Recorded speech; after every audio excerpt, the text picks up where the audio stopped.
Hello everyone. আজ দুপুরবেলা সোনু খাওয়া দাওয়া করে দুর্গা ঠাকুরের গান শুনছিল আর একটু নাচ করছিল।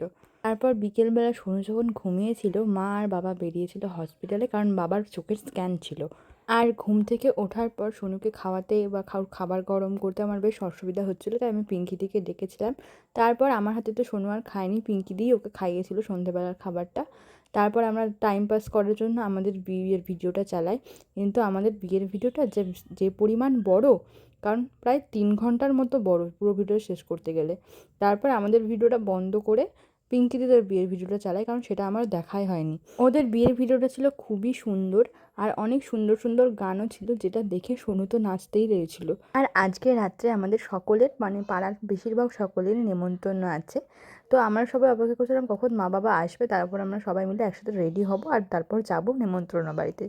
অবশেষে মা বাবা আসে, তারপর পিঙ্কিদি চলে যায় বাড়ি। আমিও রেডি হয়ে নিই সোনুকে খাওয়া দাওয়া করিয়ে।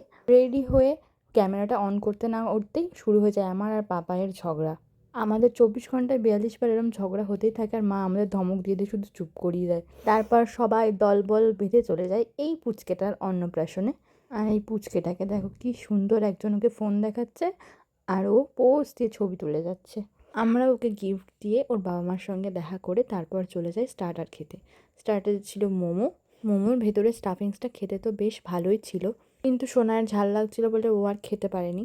তারপরে নিয়ে নিই আমপান্না। আমার এটাই সব থেকে বেস্ট লেগেছে এই অনুষ্ঠান বাড়িতে। আমপান্নাটা খুব সুন্দর ছিল খেতে।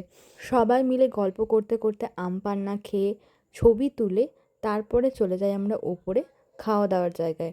প্রথমেই প্লেটে নিয়ে নিলাম স্যালাড, কাসুন্দি আর ফিশ ফিঙ্গার। পাপায়ের এই ফিশ ফিঙ্গারটা তো খুব পছন্দ হয়েছে। কোনো অনুষ্ঠান বাড়িতে গিয়ে ওর কোনো খাবারটা পছন্দ হলে ও বারবার আমাকে পাঠায়, যাও না একটু নিয়ে আসো না। আমি আর পিঙ্কিদি এখানে বেশ গল্প করতে করতে খাচ্ছিলাম, আর আমরা কোনো অনুষ্ঠান বাড়িতে দুজনে বেশ একসাথেই খাই। তারপর প্লেটে চলে আসলো আমাদের কড়াইশুঁটির কচুরি, আলুর দম। আমার সবসময় লুচি বা কচুরি এই জিনিসগুলো একটু বেশি পছন্দের, এইগুলো থাকলে খুব বেশি আমি অন্য খাবারের দিকে যাই না। তারপর নিয়ে নিলাম ফ্রাইড রাইস আর চিকেন রেজালা। আর এই যে উকিঝুঁকি মেরে একটু পোজ দিয়ে নিলেন এই ম্যাডাম।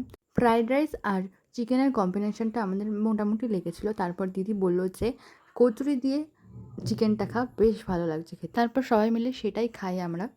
প্রথমে পাপাই বেচারা বসার জায়গা পায়নি, বেচারা দাঁড়িয়ে দাঁড়িয়েই খাচ্ছিল। এইসব খাওয়া দাওয়া শেষ করে আমরা চলে গেছিলাম ডেজার্ট সেকশনে। ডেজার্টে ছিল একটা গোলাপ জামুন, আর এইটা একটা মিষ্টি ছিল, খেতে খুব সুন্দর ছিল, কিন্তু আমার নামটা মনে নেই। তারপর চলে গেলাম আইসক্রিম নিতে। আর আইসক্রিম নিতে গিয়ে সোনাই বলছে যে বনু মামাম সবাই বাড়ি চলে গেছে, কারণ মেয়ে এতটাই কান্নাকাটি করছিল, মা আর রাখতে পারেনি, তাই বাড়ি চলে গেছে। তাই আমরাও এখন বাড়ি যাচ্ছি। টাটা।